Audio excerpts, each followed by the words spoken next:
This is your CBS 46 News Update, brought to you by West Shore Home.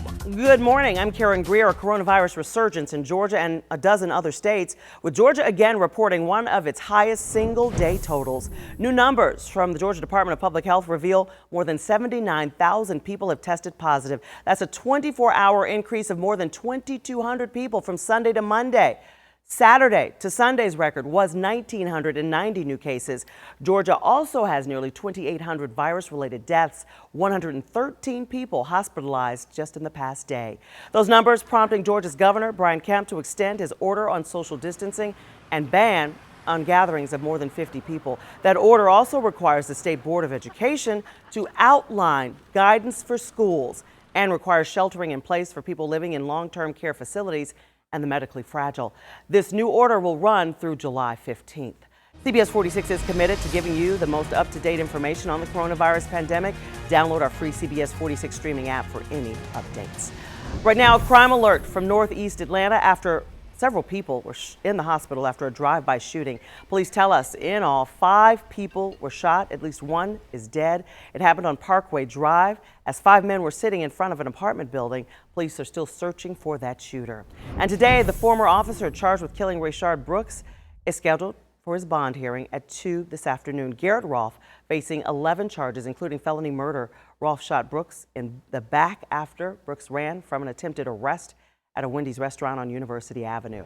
And right now, Atlanta fire investigators are searching for a man who may know more about the arson. It started at that Wendy's where Rayshard Brooks was killed. Pictures released of a person of interest in the fire. Officials say they believe the man has vital information that could help in the investigation. This is a person of interest because this person was seen at the Wendy's that evening when the fire started. One woman already facing arson charges, Natalie White, who was an acquaintance of Brooks, bonded out of jail on $10,000 bond last week. She's on house arrest, must wear an ankle monitor and stay off social media. Her attorney says she did not start that fire and videos on social media will prove it.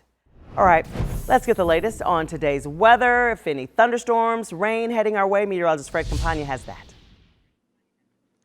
Hi, Karen. I think we will have some scattered storms to deal with this afternoon. Dry skies, though, in the forecast for this morning. Here's a look at our pinpoint futurecast, and you'll notice that there are some storms developing over North Georgia this afternoon, primarily after about 2 o'clock in the afternoon, and the threat of storms continues through this evening, quieting down a little bit overnight, but a renewed threat of some thunderstorms for us on Wednesday. So unsettled weather in the middle of this week. As far as severe weather goes, it's a low risk, but not zero of severe weather. A level 1 out of 5, with the main threat being some straight line damaging winds and any stronger storms that develop over the next couple of days, not just this afternoon, but also during the day on Wednesday. Looking a little farther down the road and to the 4th of July, the threat of rain decreases over North Georgia Friday and Saturday, but stays pretty high along the Gulf Coast. So if you are heading down to the Gulf Coast beaches on the Panhandle, you might deal with some wet weather over the holiday weekend. Temperatures will not stray too far from normal over the next few days. Looks like upper 80s on the 4th with just the 30% chance of a passing shower.